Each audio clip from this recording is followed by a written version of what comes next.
一起来看精彩短剧《10年报恩终不晚》故事解说。一处隐秘的货物运输现场，一名男子态度嚣张，对着在场的人厉声呵斥，质问众人竟敢动用自己手下的人运送金三角的货物。他满脸戾气地反问众人是否清楚自己过往的身份，紧接着命令所有人将货物全部放下。这名男子正是豪哥。现场氛围瞬间变得紧张压抑，一旁参与运货的人满心惶恐，对着豪哥不断求饶，坦言自己若是出事，身后的人绝对不会放过豪哥一行人。豪哥对此毫无畏惧，底气十足地告知众人，自己从前驻守边境，专门查办各类走私买卖，对这类勾当的门道一清二楚。犯错的人彻底慌了，对着豪哥连连认错，卑微祈求豪哥能饶自己一次。豪哥看着眼前认错的人，满心愤慨，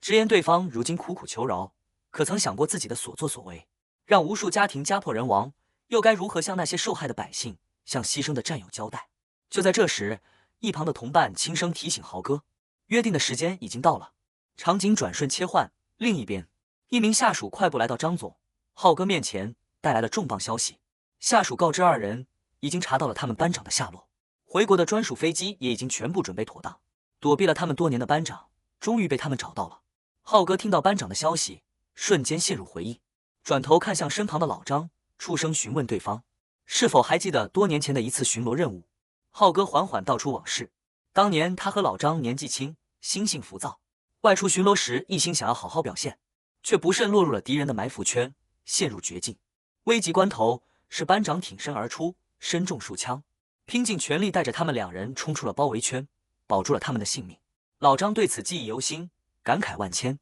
直言他和浩哥两条命都是班长救的，两人这辈子都欠班长一条人命。两人心中都清楚，班长这些年刻意躲避他们，就是不想让他们心存报恩的心理负担，怕他们一直惦记着报恩之事，耽误各自的事业前程。这一次，两人下定决心，无论如何都不会再让班长躲开。回忆落幕，现实的境遇满是心酸。赵建国的病情再度加重，医生告知家属，若是再不尽快安排手术，赵建国撑不过1个月的时间。高昂的5万块手术费压得整个家喘不过气，家人无奈之下，只能决定卖掉家里赖以生存的饭馆，勉强凑齐手术费用。可祸不单行，赵建国的女儿玲玲患上了严重的贫血，身体状况也越来越差，不仅需要定期输血，还需要常年购买新药维持身体状态，家里的开支愈发巨大。小小年纪的玲玲十分懂事，察觉到家里的窘迫，心里格外难受。玲玲主动找到母亲珠儿，小心翼翼地询问家里的钱是不是又不够用了。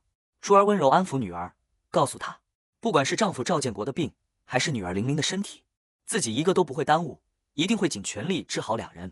玲玲听完母亲的话，立刻拿出自己攒下的钱递给珠儿，让母亲拿着这笔钱先给爸爸治病。珠儿看到钱的瞬间，脸色瞬间凝重，心里又急又慌，误以为女儿学了别人做坏事赚钱，当即生气的让玲玲站起来，严肃的教育玲玲，人穷志不能短，这辈子可以贫穷，但绝对不能走歪路。珠儿满心焦急，不停追问玲玲钱的来源，生怕女儿误入歧途。玲玲委屈不已，哭着告诉母亲，自己从来没有做过任何坏事，这些钱都是她每天外出捡拾塑料瓶、纸壳，一点点攒下1毛钱，再找邻居李奶奶兑换的整钱。得知真相的珠儿满心愧疚，瞬间红了眼眶，连忙向女儿道歉，自责是自己没用，错怪了懂事的玲玲。她心疼地询问女儿有没有被自己弄疼，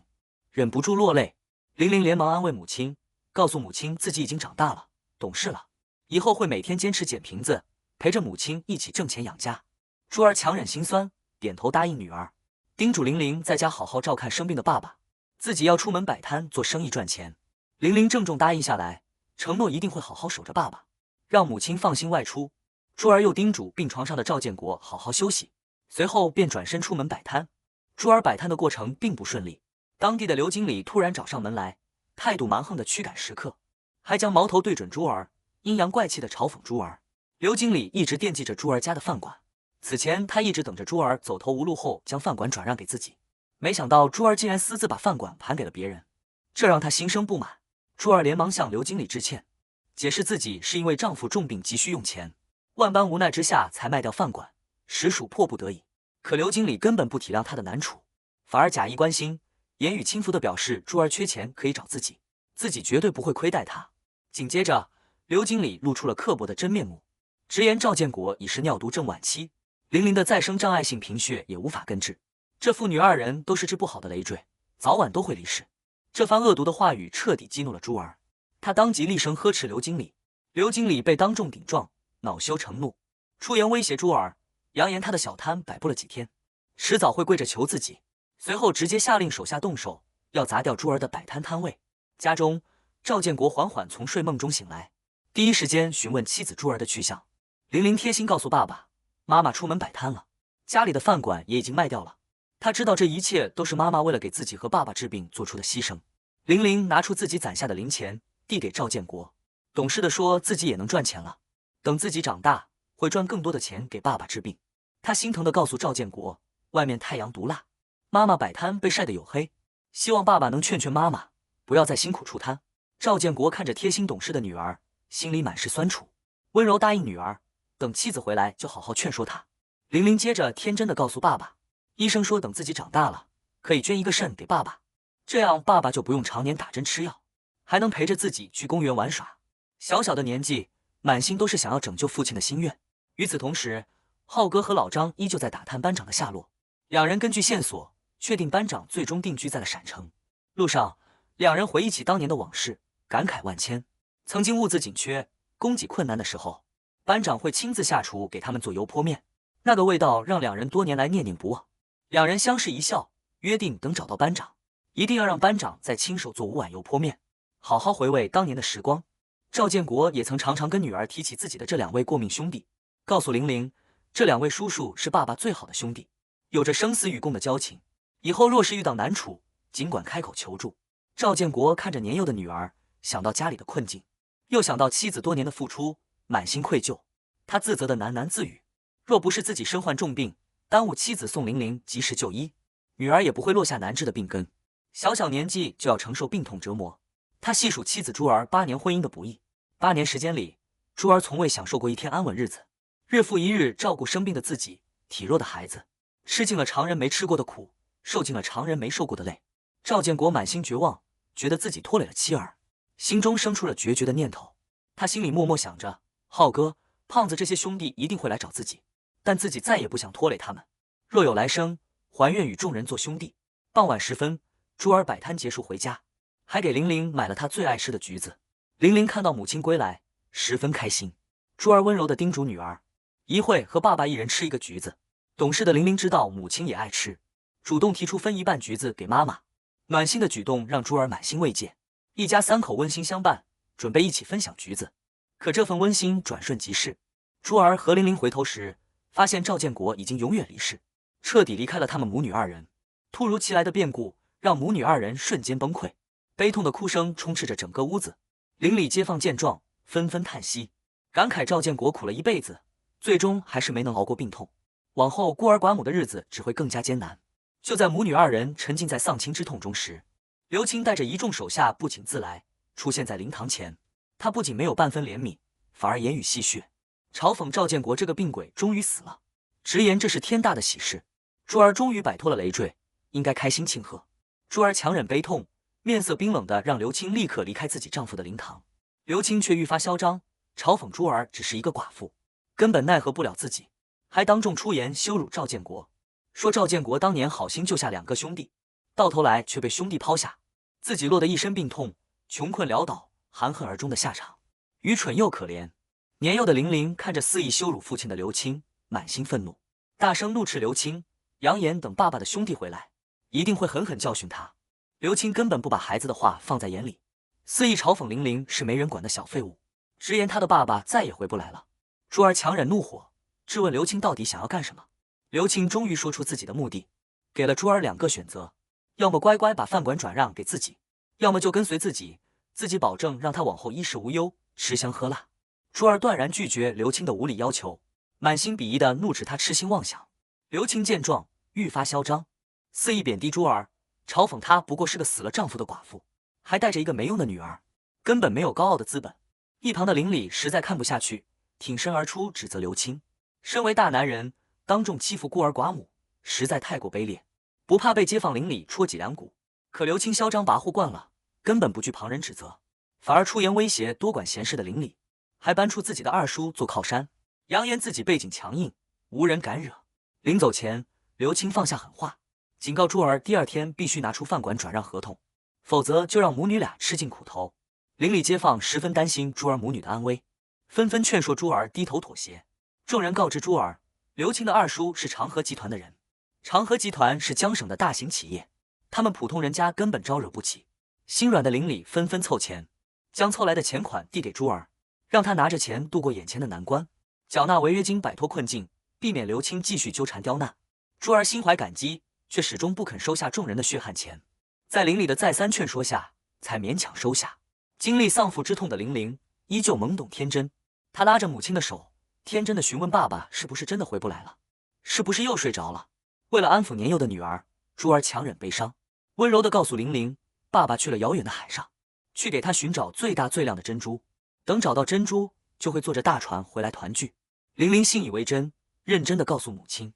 自己以后会好好吃饭，快快长大，努力赚钱，等着爸爸坐船回家。珠儿紧紧抱着女儿，含泪承诺会陪着女儿一起长大，一起赚钱，静静等待丈夫归来。另一边，刘青私下和二叔通电话，在二叔面前故作乖巧，连连保证自己绝对不敢招惹张总这类大人物。挂断电话后，刘青瞬间换了一副嘴脸，暗自吐槽二叔年老糊涂，在自己的地盘上根本没有刘家招惹不起的人，心中愈发狂妄自大。次日，珠儿依旧出门摆摊谋生，刘青再次带人找上门，蛮横地质问珠儿为何私自摆摊，直言珠儿摆摊耽误了自己的生意。珠儿满心无奈，出声辩解，自己早已低价将饭馆转让给刘青，摆摊的位置距离饭馆数百米，根本不会造成任何影响。可刘青根本不讲道理，执意刁难珠儿，还出言调戏孤身带着孩子的珠儿，言语轻浮低俗。不堪受辱的珠儿情急之下失手推开了刘青，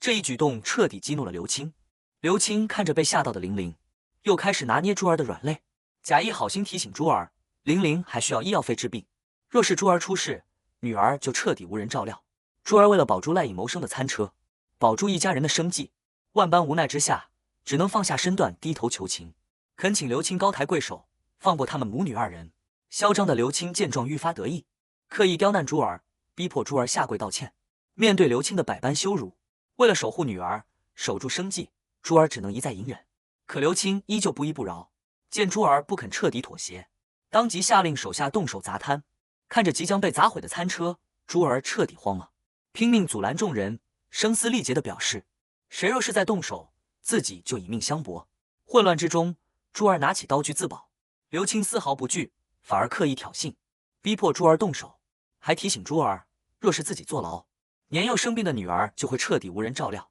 无依无靠。邻里在一旁焦急提醒珠儿，刘青背靠长河集团，势力庞大，他们根本招惹不起，千万不要冲动。玲玲看着被众人围困、受尽欺负的母亲，满心焦急，不顾一切冲出人群，想要去找邻居林奶奶求助。此时的浩哥和老张依旧在城中村一带打探班长赵建国的下落，两人沿着道路一路寻找，不慎和匆忙奔跑的玲玲相撞。浩哥连忙出声询问玲玲为何走路如此莽撞，玲玲来不及道歉，满心焦急地告诉两位叔叔，自己的妈妈正在大街上被坏人欺负，自己急着去找人帮忙，所以才不小心撞到了他们。浩哥和老张起初以为孩子在撒谎，并未放在心上，只当是小孩子随口胡闹，还拿出钱让玲玲去看额头的伤口，让她早点回家，不要在外乱跑。玲玲果断拒绝了两人的钱财，含泪恳求两位叔叔救救自己的妈妈。见两人依旧不为所动，玲玲情急之下说出了自己的爸爸名叫赵建国。听到这个熟悉的名字，浩哥和老张瞬间愣住，神情骤变，连忙追问玲玲的身份和赵建国的近况。玲玲哭着告诉两人，自己名叫赵玲玲，爸爸赵建国因为不想连累自己和妈妈，已经喝农药离世。如今妈妈正被坏人欺负，无助的她再次苦苦哀求两位叔叔出手相助。得知眼前的孩子就是班长赵建国的女儿，知晓班长已经离世，浩哥和老张又悲又怒，立刻决定跟着玲玲前去救人。与此同时，摊前的对峙还在继续，刘青依旧在肆意羞辱、逼迫珠儿，出言不逊的大放厥词，试图逼迫珠儿顺从自己。就在珠儿陷入绝境、孤立无援之时，浩哥和老张跟着玲玲及时赶到现场。玲玲看到救星，立刻告诉母亲，这两位叔叔是爸爸的好兄弟，是专门来救他们的。浩哥看着受尽委屈、满身狼狈的嫂子珠儿，满心愧疚，郑重致歉，坦言他们来得太晚，让嫂子和孩子受了太多委屈，同时郑重承诺，今日有他们在，没人敢再动珠儿母女一根头发。刘青看着突然出现的2个陌生人，毫无惧色，依旧嚣张跋扈，厉声质问2人的身份，还放话要让手下动手教训2人。刘青的一众手下纷纷围拢上来，手持器械，气势汹汹。一番对峙过后，刘青的手下根本不是浩哥和老张的对手，很快就被悉数制服。落败的手下立刻打电话向表哥求助，告知自己在2马路被人围堵，催促表哥带人赶来撑腰。暂时落败的刘青依旧不知悔改，嚣张放话，等自己的表哥带人赶来，一定会让浩哥和老张付出代价。浩哥神色冰冷，根本不惧对方的威胁，让刘青好好考虑自己的下场。没过多久，刘青的表哥带着大批人马赶到现场，看着被欺负的弟弟，当即暴怒，厉声呵斥浩哥和老张，态度极其嚣张。双方瞬间再次对峙，场面剑拔弩张。刘青的表哥仗着人多势众，不断出言挑衅，还动手推搡，结果依旧被浩哥轻松制服。接连落败的一行人彻底慌了，再也没有了之前的嚣张气焰，纷纷跪地求饶，不停认错道歉。浩哥看着这群仗势欺人的混混，没有轻易放过他们，勒令所有人立刻放下手中的器械，跪地磕头认错。一众手下深知不敌，只能乖乖照做，纷纷放下武器，低头道歉。随后浩哥严肃下令，让所有人立刻前往警局自首接受处罚，并且警告众人，若是有人胆敢缺席逃避，后续必将付出更惨痛的代价。一众混混连连答应，承诺一定会洗心革面，重新做人。一旁的刘青依旧不死心，搬出自己的二叔和长河集团的身份威胁众人，扬言自己的二叔是长河集团分公司副总，背景深厚，没人敢动自己。浩哥冷声询问其二叔姓名，随即让人将刘青控制起来。浩哥当众告知刘青，从今往后，珠儿母女由他们亲自庇护，若是刘青还敢心存歹念，肆意骚扰，就算是他的二叔也保不住他。即便刘青依旧嘴硬放话，扬言2人不可能时时刻刻守护母女2人，浩哥依旧态度坚定，彻底震慑住了嚣张跋扈的刘青一行人，彻底为珠儿母女扫清了困境。